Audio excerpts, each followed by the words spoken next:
The story begins with an old lady washing blood-soaked clothing in a tub full of water. A postman who just arrived notices noises coming from the house's cellar. Thinking someone is trapped down there, the postman makes his mistake when he rips off a board barring the entrance and enters the basement.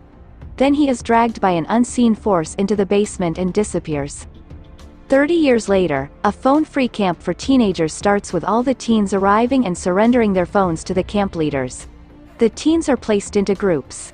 The main protagonists all end up in a group together and head off into the woods with counselor, Isa, for a 3-day hike. As they go trekking through the forest, they come across a dead, rotting deer. Isa notices that the deer was not killed by a predator, but ignores that and orders everyone to keep going into the woods. They stop by a lake to spend the night. That night they hear a noise in the woods. Isa searches but finds a little fox. That night, Daniel is accompanied at the lake by Anila. After having sex with Daniel, Anila then goes back to her tent, not knowing that soon afterward Daniel is beaten to death by a gigantic man by banging his body against a tree. In the morning, everyone searches for Daniel. Isa disregards the rules of horror that Julik warns the group about, and they split up in groups, with half of them searching for Daniel with the coach, and the rest waiting by the lake in case Daniel comes back. The group reaches the house seen at the beginning of the movie and discovers the basement with Daniel's mangled body inside. As they attempt to run away, they notice the killer coming inside the house, so they hide in the basement. Zosha and Julik escape through a cellar window, but Isa stays behind to fight the monster to try and get Daniel's phone to call for help, which ends in her death. Anila and Bartek are talking by the lake when she is suddenly killed by a metal bar going through the back of her neck and mouth. Horrified, Bartek runs away and attempts to get help from a priest in a nearby church.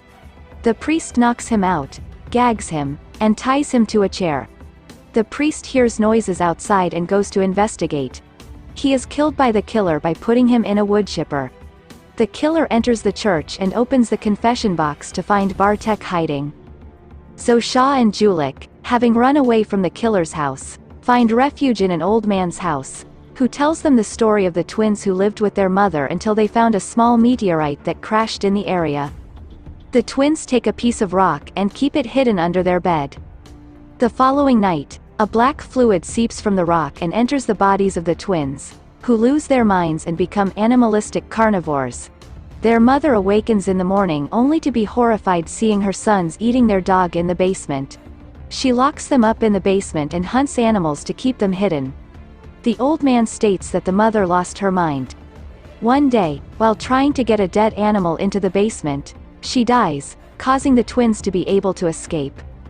The teens decide to call for help and go back to the basement to get the phone from Daniel's body.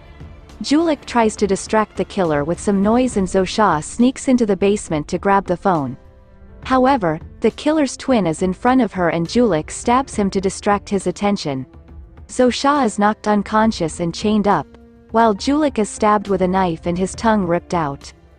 Zosha awakens to find Julik suffering with the knife embedded in his abdomen.